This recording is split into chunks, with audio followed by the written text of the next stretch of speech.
So a lot of times when we hear the word net worth, all we think about is money. Oh, that guy's net worth is 50 million, 200 million, 3 million, 600,000, because we measure based on money, but we don't think about how does somebody increase their net worth? Well, you need the right relationships. How do you get the right relationship to the level of depth with the connection and value for it to turn into the kind of net worth that you have today? So all of this goes into think about the 5 most valuable relationships you have in your life today. Think about those 5. You may say a wife, a husband, friend, partner, business partner, whatever it is. Before they became as valuable as they are today to be in your 5, what caused it to get to that level when you first met them? Okay, so go back 10 years ago, 20 years ago, 8 years ago, 3 years ago. What happened for them to be in your top 5?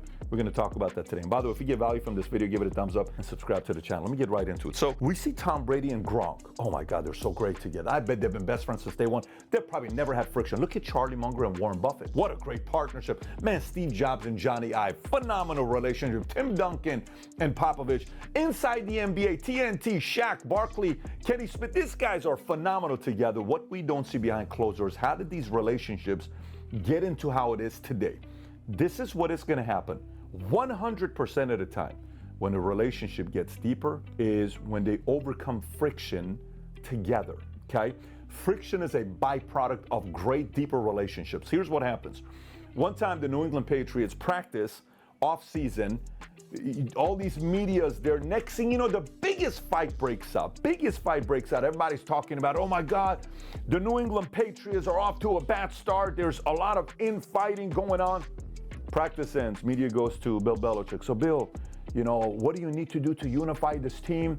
It seems like everybody's fighting each other. This is the worst we've ever seen. The Patriots going into the season. How are you going to fix this? He says, fix what?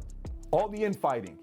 He says, if we're this competitive against each other, I feel sorry for their opponents on what they're going to do to them, because this is getting them to be closer and tighter.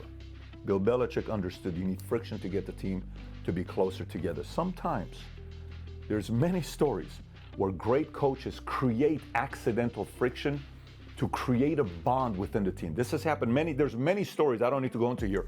Every one of the friendships and relationships I talk about today, it'll come down to this. But here's the kicker. When you go through it, you'll learn a lot about everybody. You'll learn how you handle friction. You'll learn how your approach is a good approach during times of friction. You'll learn if the other person is willing and values this relationship. I'm like, I don't give a shit. No problem. And there's no value there versus saying, no, listen, I'm not happy. Here's a conversation, but man, I want to make this work because I want to be in business with you long term, because I want us to be friends long term, because I want to be with you long term. We got to figure this thing out, but there's a moment of friction here. One night, it's 3 o'clock in the morning. I'm with Mario in the Rolls Royce. This is the story he always tells. This was a very awkward moment of friction that he told it in one of his videos that he did, where he was going through a certain challenge.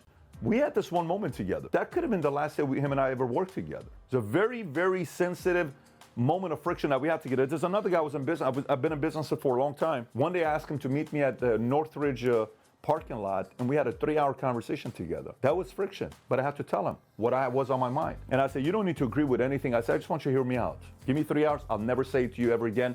You'll be left alone. That led to a moment of breakthrough. He and I shared that moment together. There's another guy I can tell a story about. We're in Lake Tahoe one time. Something happened to his family. We're in the theater room of this house I had rented, and he's in tears crying. I've seen this guy cry 5 times. And I watched him, and I said, man, this guy's going through it right now. There was friction. There was challenges. In order for relationships to get deeper, running mate, spouse, father-son, mom-daughter, father-daughter, it doesn't matter, you and your mom or dad, that only happens when you guys go through a moment of friction, but both parties are willing to get through that moment and understanding together.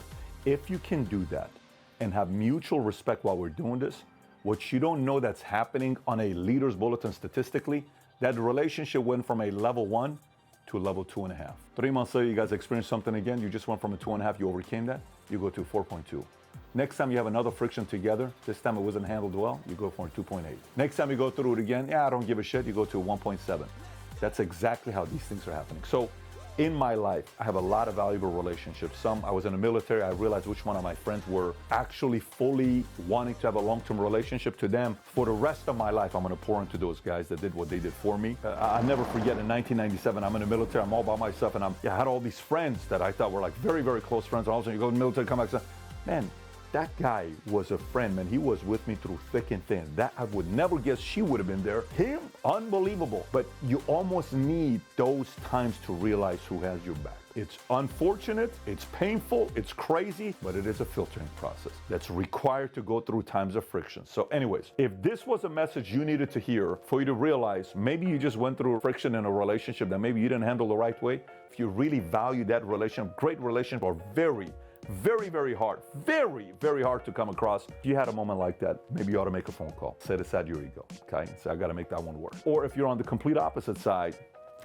you gotta say, you know, this is somebody that's really making an effort. I want to sit down and have a conversation with these guys and actually tell them how I didn't like this thing was handled and hash it out. Because say, I know this person wants good for me. I know this is somebody that I love to have in my life for the next 10, 20, 30 years. Let me make that phone call. Once again, just like in life, great opportunities don't come along all the time. They're only going to come across a handful of times. Great friendships and relationships and business relationships, oh my God, they don't come across all the time.